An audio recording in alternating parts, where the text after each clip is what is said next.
Hej, to za mną, to ładne jeziorko, za chwilkę Ci powiem, gdzie ono jest, ale dzisiaj chcę Ci powiedzieć o czymś innym, a tym czymś innym jest nerwowość. To, jak my na nią reagujemy. Kwestia stresu, kwestia umiejętności pozbywania się tego stresu, ponieważ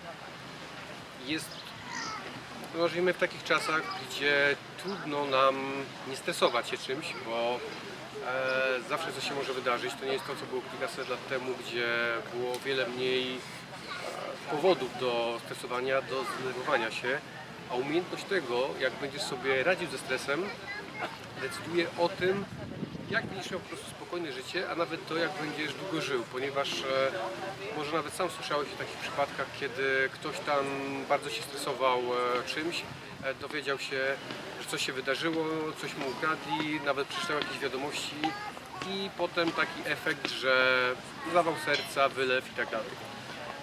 Można temu zaradzić. Jest to kwestia zastosowania kilku technik, ale przede wszystkim jest to kwestia nauczenia się, bo Ty do tej pory z automatu reagowałeś stresem. Nawet Twoje ciało reagowało, czyli wydarzało się coś dla Ciebie stresująca sytuacja i automatycznie rośnie ciśnienie krwi, serce zaczyna bić szybciej i kwestia jest też tego, co się pojawia w głowie, jakie myśli się pojawiają. Może to być nawet czasami są to takie myśli, wręcz paniczne, które powodują taki efekt, że zamiast rozsądnie rozwiązać jakąś sytuację, to popełnia się całą masę błędów.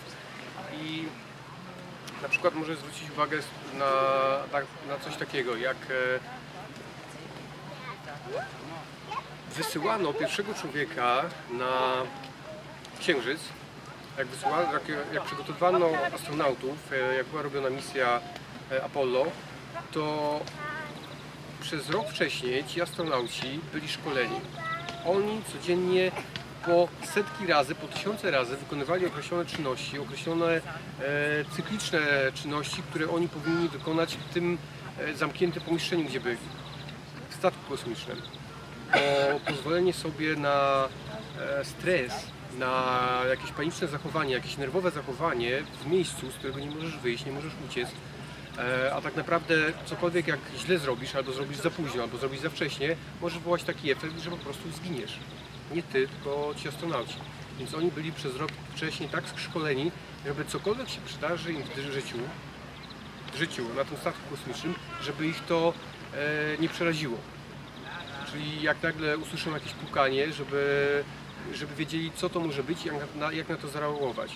I wymyślano dla nich całą masę różnych sytuacji, krytycznych sytuacji, które mogą się wydarzyć, żeby oni byli na to przygotowani. Więc teraz dla Ciebie kwestia stresu, co zrobić, żeby ten stres Ciebie nie zabijał, żeby Cię nie osłabiał, żeby nie powodował zmniejszenia Twojej jakości życia. Bo jak jesteś zestresowany, wiesz, jak się czujesz. To nie chodzi nawet o to, że będziesz spocony, że będzie Ci szybciej serce bić, ale to jest kwestia i gorszego myślenia, i gorszego funkcjonowania. Tak naprawdę to się odbija na Twoim zdrowiu. W dłuższym okresie czasu, jeśli jesteś non-stop poddany wysokiemu stresowi, to wpływa to ewidentnie na Twój umysł. Popatrz, jak piloci samolotów, 15 lat i emerytura. Zresztą tak samo w policji, nie wiem, czy dalej tak jest, ale na pewno tak było. W zawodach, gdzie jest duży stres, z automatu szybciej wysyła się ludzi na emeryturę, ponieważ oni się szybciej zużywają. No, według mnie to jest kwestia tego, żeby te osoby nauczyć tego, co robić, żeby sobie radzić z tym stresem, bo jest to jak najbardziej możliwe i każdy powinien to robić. Więc tak, pierwsza sprawa, co można zrobić, żeby uniknąć stresu, na przykład jeździć w takie miejsca, jak teraz jestem, tylko że wiadomo, wyjechanie w jakieś miejsce, gdzie można się relaksować, gdzie można się odprężyć, jest to dość kosztowna sprawa i nie chodzi o to, żebyś wyjeżdżał w takie miejsce. Tu jestem nad Jeziorem Bodeńskim, to jest na granicy szwajcarsko-niemieckiej. To nawet nie chodzi o to, jak mieszkasz w Warszawie, czy mieszkasz w Warszawie, żeby pojechać na Mazury, czy krakowiacy, żeby pojechać do Zakopanego. To nawet nie chodzi o tego typu relaks. To jest kwestia nawet tak prostej rzeczy, żebyś miał powiedzmy jeden dzień w tygodniu, kiedy możesz sobie pójść powiedzmy na jacuzzi, pójść posiedzieć do parku i po prostu wyłączyć się od wszystkiego. To jest najprostsza metoda. Są jeszcze metody pracy z Twoim mózgiem, bo Ty możesz, a wręcz powinieneś w odpowiedni sposób reagować na sytuację stresową. Czyli co zrobić, żeby się nie denerwować. Powiedzmy, jedzie jakiś idiota samochodem przed tobą i wiesz, że jedzie jak idiota i normalnym jest to, że możesz zacząć się denerwować na niego.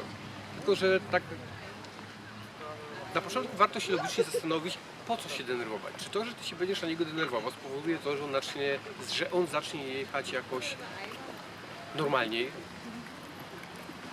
Nie. Są po prostu sytuacje, na które nie masz wpływu, absolutnie nie masz wpływu, więc w takich sytuacjach denerwowanie się jest po prostu głupie. Tylko że my to robimy naturalnie, my jako ludzie, bo sobie nie zdajemy sprawy z tego, że my możemy na tym zapanować. Więc w sytuacji, kiedy widzisz, że ktoś coś robi głupiego, albo tobie się wydarzy coś przykrego, nawet powiedzmy ktoś ukradnie ci portfel, jest ewidentnie powód do denerwowania, nawet dużego. Tylko widzisz, teraz jest kwestia zastanowienia się, co ci to da. Jak będziesz się denerwował na to, że ktoś ci ukradł pieniądze, coś ci ukradł, to czy to ci w czymkolwiek pomoże?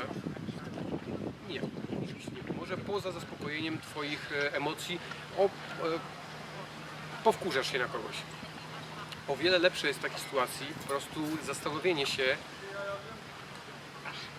nad tym, co doprowadziło do tego, że ktoś ci ukradł te pieniądze, po to, żeby po prostu wyciągnąć wniosek na przyszłość, w przyszłości nie popełnić tego błędu.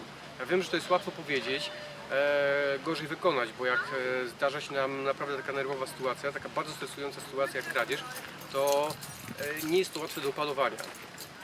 Ale jeśli lubisz na przykład czytać biografie słynnych osób, albo osób, które bardzo dużo osiągnęły w swoim życiu, to zwrócisz uwagę tam między innymi na to, że te osoby doskonale potrafiły panować nad właśnie nad stresem, nad swoimi emocjami, nad swoimi uczuciami. I im bardziej ty będziesz w stanie panować nad emocjami, im bardziej będziesz w stanie się kontrolować, tym będzie ci łatwiej w życiu. To nie chodzi o to, żeby popadać w jakąś apatię i w ogóle totalnie zero emocji. Emocje pozytywne jak najbardziej są wskazane i im więcej, tym lepiej. Czyli relaks, szczęście, radość, to są wszystko emocje pozytywne i one cię budują. A wszelkie sytuacje nerwowe powinieneś tego unikać. I jeśli wiesz, że masz na przykład pracę, która jest bardzo nerwowa, nie potrafisz sobie nad tym zapanować, wiesz, ja nie chcę ci robić tutaj wykładu, nie chcę robić wykładu psychologicznego, co dokładnie po kolei robić, bo tego są właśnie psychologowie, są terapeuci i oni ci podpowiedzą, jak takie rzeczy robić. Ja ci powiem jedną rzecz, którą możesz zastosować od razu.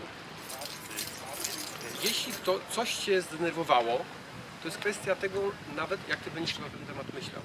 Bo jeśli ty myślisz, jak mnie wkurza ten debil, który jedzie przede mną i jak on się zachowuje, jak on jedzie jak idiota, teraz jest kwestia zmienienia sposobu myślenia. Czyli zamiast myśleć, że jestem wkurzony przez kogoś tam albo coś mi wkurza, to jak sobie powiesz, lekko mnie to rusza. Lekko mnie to ruszyło. Zauważ, zapamiętaj sobie to, co ci teraz powiedziałem i w następnej sytuacji, kiedy coś cię wkurzy, to pomyśl sobie od razu, że lekko ci to rusza. Słowo wkurza od razu wywołuje reakcję taką wkurzenia, a jak lekko mnie to rusza, lekko mnie to rusza. Jest to po prostu o wiele lżejsze i podejdziesz do tego, no może nie całkiem neutralnie, ale nie będzie to w tobie wywoływać takich emocji, tego, co wywołuje mocne słowo. I warto się tu kontrolować. Warto się kontrolować nawet pod względem radości. Jeśli coś ci sprawia przyjemność, mówisz sobie w myślach, myślisz sobie, jak tu jest cudownie, jak tu jest pięknie, warto wzmocnić poziom tego.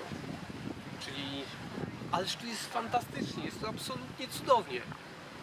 Jeśli będziesz w ten sposób mówił, to uczucie w tobie będzie o wiele mocniejsze niż to, które było do tej pory. A to są tylko słowa. Nasze ciała, nasz organizm reaguje na to, co nasz umysł mówi. Więc jeśli ja będę na przykład taki i będę sobie myślał, jaka beznadzieja, a co innego jak po prostu sam zmienię postawę ciała, wyprostuję się, sama zmiana postawa ciała, wyprostowanie się, napięcie się, już to powoduje zmianę w odczuwaniu jakie sygnały wysyła twój umysł do twojego ciała. Ludzie dookoła, którzy tutaj patrzą, mają atrakcję, bo jest weekend, a tu jakiś facet się wygłupia przed kamerą. W kolejnych nagraniach będę opowiadał co nieco więcej i odnośnie tego, jak się pozbyć stresu, i odnośnie tego, co robić, żeby chcę Was generalnie motywować do tego, żeby osiągać w życiu sukcesy. Więc zapraszam na moje kolejne nagrania. Popatrzę na jeziorko. Postaram się jeszcze pokazać parę fajnych widoków z tej okolicy. Na razie dziękuję. Hej!